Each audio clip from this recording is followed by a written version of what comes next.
Well, would you look at what we have here? A garage man's companion. This 2016, I believe it's a 16, GMC Sierra 2500 HD 6.6 Dirty Max has got a parasitic draw that apparently kills the battery overnight. Now there are two full-size batteries in this thing, so that's got to be a fairly significant drain. And the customer said they had removed, or a shop has looked at it and removed a 5 amp fuse. Now I found a 5 amp fuse sitting in here. And if I put that 5 amp fuse in this location here, which on the legend here is 31, over here that says upfitter switch. But I don't know if you can hear it. It sounds like the throttle body is active, and I'm going to pull that fuse out. Now I'm going to put it back in. I haven't put it in yet. Watch what happens when I install that fuse.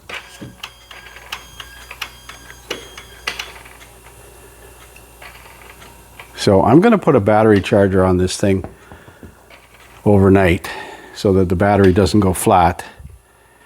And I'm going to let it sit overnight and cool off. And then we're going to look at things in the morning with a thermal camera and see if we can see anything that's warm. So I got my battery charger on this thing, and it's outputting 10 amps, but it's going down because the batteries are coming up. And I'm listening to this throttle body. Put the microphone by it. I'm sure that that's buzzing. So I'm going to let it sit because it's not going to go dead with the battery charger on it.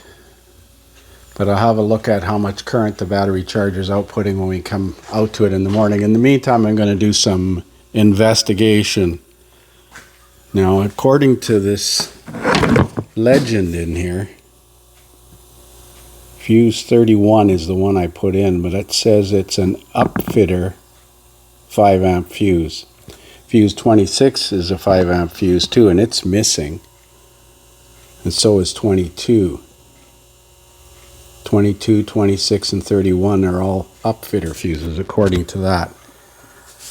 Well, let's do some research. Well, good morning, viewers. We're back on this 16 GMC. It's been sitting all night.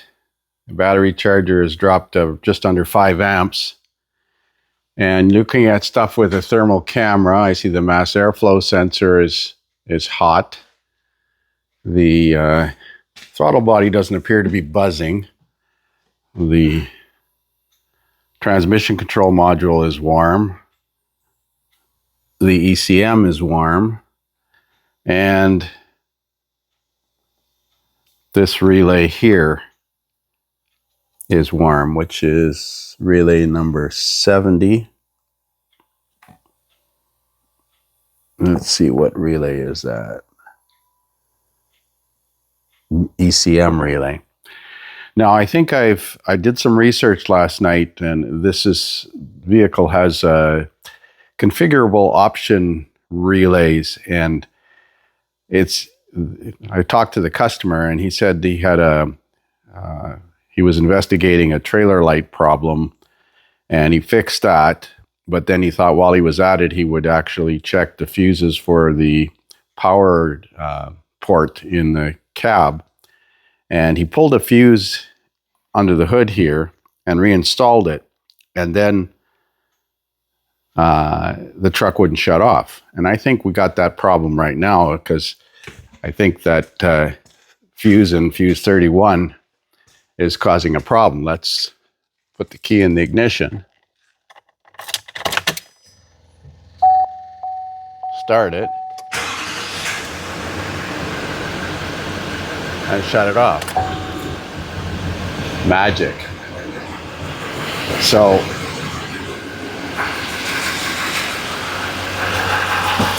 that's full fuse 31, which is this one right here. And I'm going to show you why this is happening. So here is the upfitter upfitter provisions, option E29. There's a couple variations of it. Now, I looked in the cab and I don't see these multi-function switch in the instrument panel, but it's wired for it.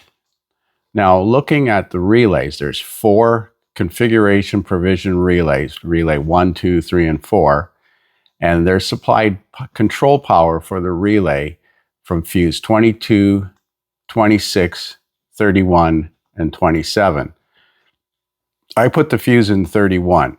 Now, the interesting thing is, if that fuse is in 31, then it takes power from the ignition main relay, which would be live with the key on, and sends it to the control side, pin 85, and pin 85 of relay 3 and 4.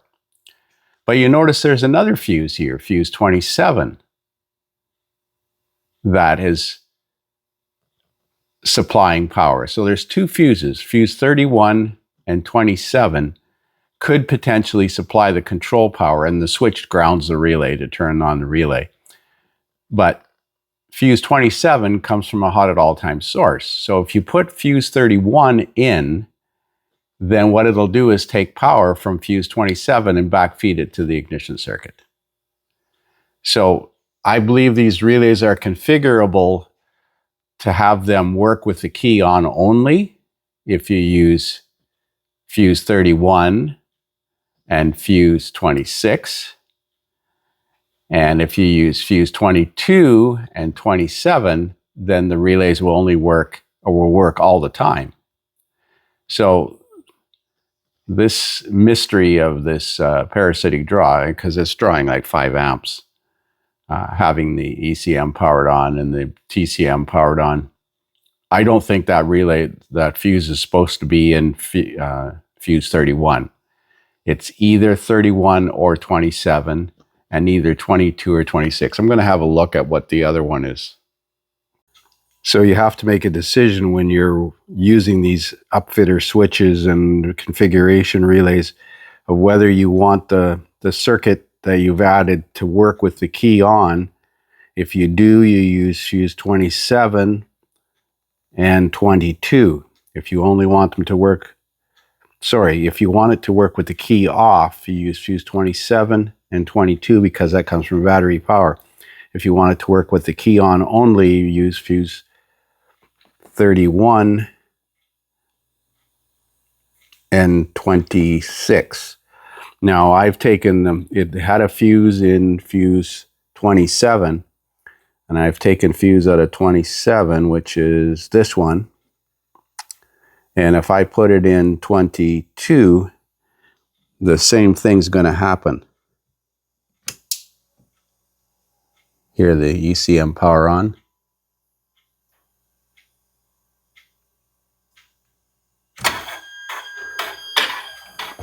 So it can't have both those fuses in, or it creates a backfeed.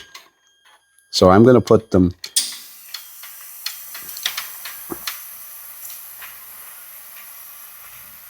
in 27 and 26. So 27 is battery power,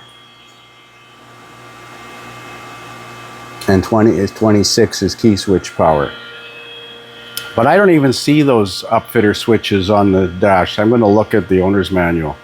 Well, I searched in the owner's manual for information on these option configuration switches. I think this is where the switch panel would be, but that looks like a message center. But I can't find the switches.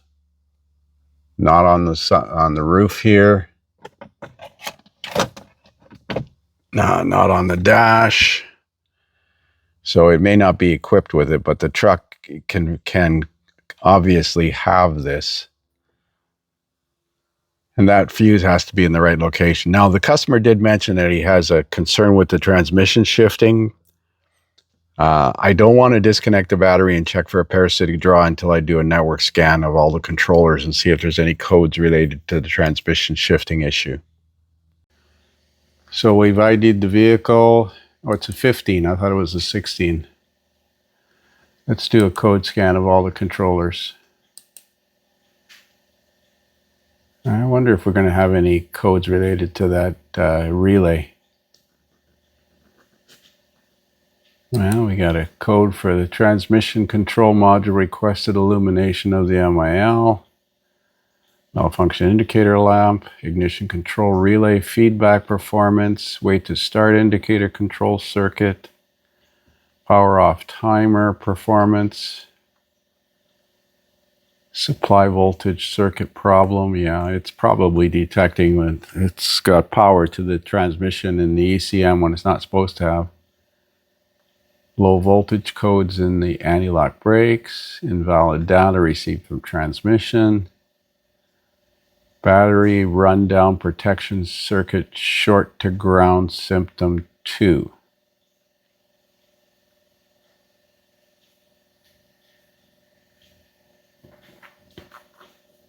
Control module low voltage or above voltage.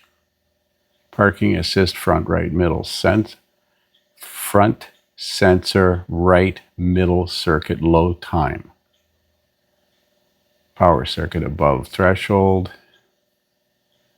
Battery rundown protection circuit. Invalid data from EBCM. Okay, well, here's an interesting code. Output shaft speed sensor range performance. Now that would affect his transmission shifting. He said he had a problem with the transmission. Well, I got a record of all of these. Let's do a network code clear. Clear all codes read by code scan. And then we'll actually put the relay center back together and check it for a parasitic draw. See if there's any current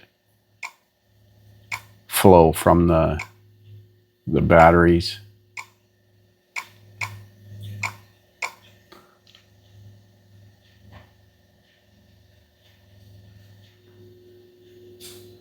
I hear his lift pump running. I didn't know these things had lift pumps. I'm going to do one more. I'm going to start it and shut it off.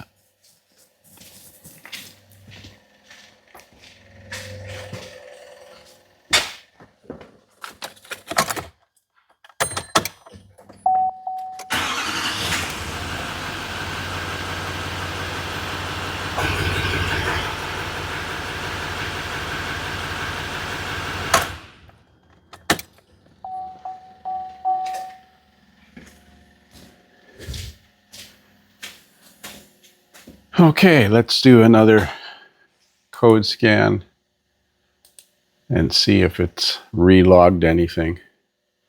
I should have actually turned the battery charger voltage down, because sometimes having the battery charger outputting 15 volts. Battery rundown protection circuit short to ground. B1480 symptom 02.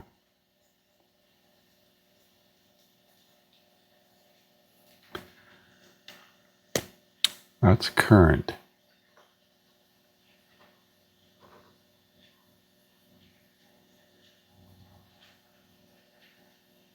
That's the same code.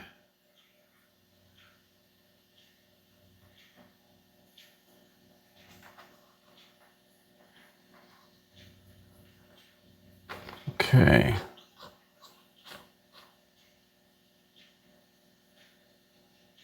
Well, I'm going to see if there's a parasitic draw now. So I tried re-clearing the B1480 code in the BCM and it came back immediately. And it's a problem with the interior lighting circuit. Now, he did say that there was an issue with, I don't know if it was his interior light or the interior power supply. That's why he was checking fuses. It says the BCM supplies battery voltage to the front and rear reading lamps, left and right sunshade lamps, center console compartment lamps, and instrument panel compartment lamps via the courtesy lamp control circuit. When the instrument panel compartment, center console, armrest, or sunshade mirror is opened, the switch contacts close, allowing battery voltage to flow immediately, illuminating the respective lamps. The front and rear reading lamps are controlled by individual switches that are activated by the occupants when additional cabin lighting is required. In the event of any of these courtesy lamps were to remain illuminated for more than 10 minutes of ignition switch on the off position, the BCM will deactivate the courtesy lamp circuit to prevent battery total drainage. So what causes this code?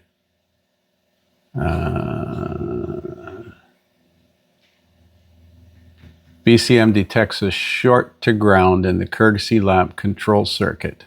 So they're talking about the reading lights and the sunshade lights, center compartment console lamps. I'm going to have a look at those.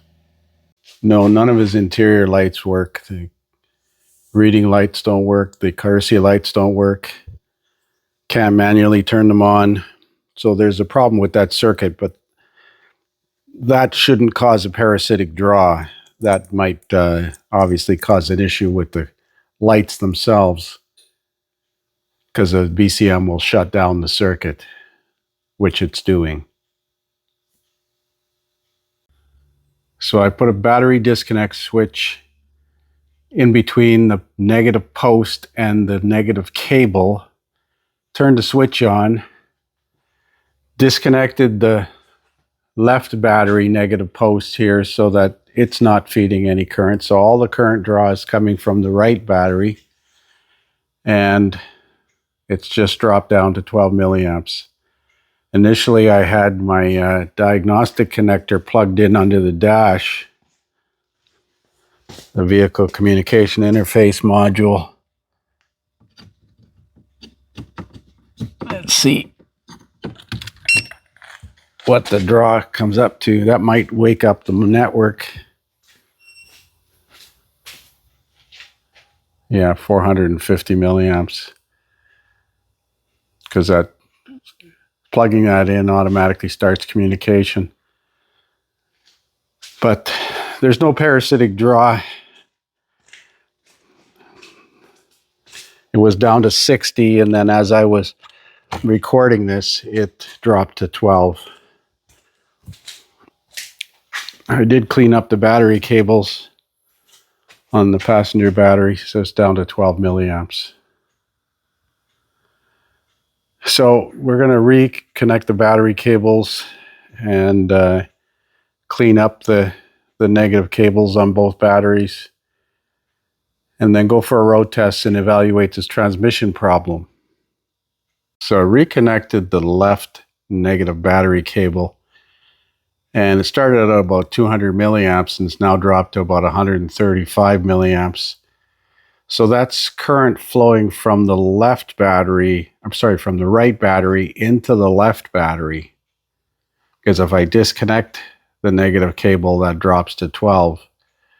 And this is a concern that you have with dual battery systems. If you have a cell in one battery that's weak, it could cause to drain the other battery. I'm going to let it sit for a few minutes while I monitor this. Well, this truck is full of all kinds of gremlins. So I cleaned the negative battery cable on this side, and I reinstalled the positive battery cable down properly. It wasn't completely seated. Then I went to start the truck, and it's dead, completely dead. So this is interesting. I got power here, but no power here. No power here. No power here. No power to the fuse panel. So they put an additional cable on here, as you can see, for the plow.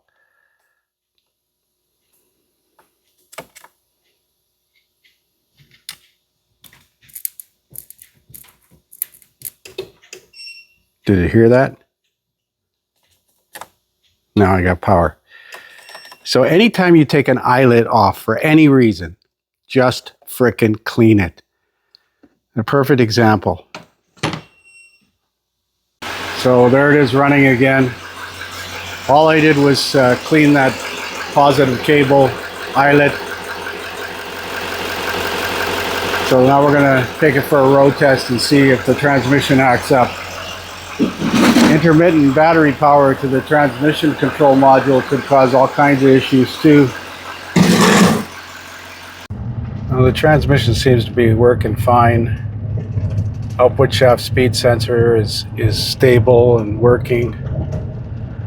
I'm wondering if that intermittent power feed connection was causing a loss of power to the transmission computer. There was a code in the transmission computer history for power feed, but I didn't know if that was related to the Fuse 31 fiasco or not. Now, I saw a message come up just a few seconds ago before I left the yard that said service park assist system. So there's probably one of the rear parking sensors. Yeah, park assist system. Dismiss. It's probably one of the sensors is failed in the rear or something. Well, there was a code for one of the front sensors.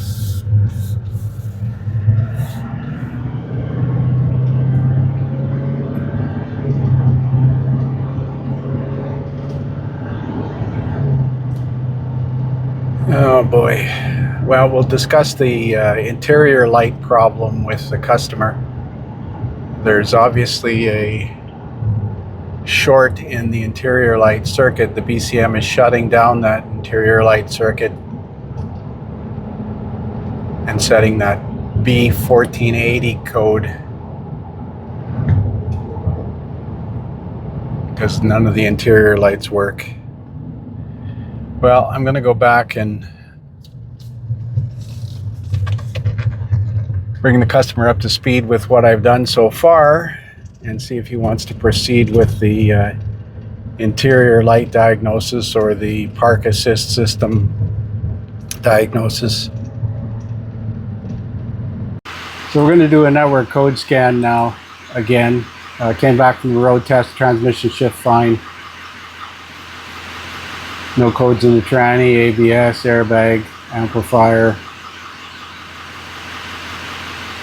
Okay, the short in the interior light circuit. Should have one with the parking aid.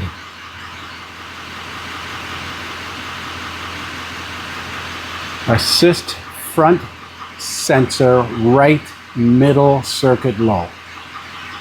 Front sensor right middle. Front sensor right middle. Okay.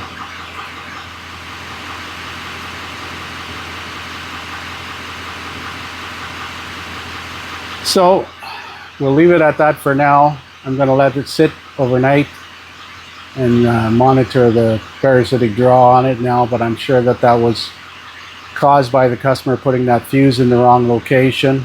It then took it out again, which was fine. But he had sketchy battery cable connections that could have resulted in intermittent no crank or act like a dead battery. Because to kill those two 850 CCA batteries overnight is a lot of draw. Even 5 amps, well, leaving the headlights on, 5 amps would do it. So if I get into diagnosing the interior light circuit, I'll make another video. Thanks for watching.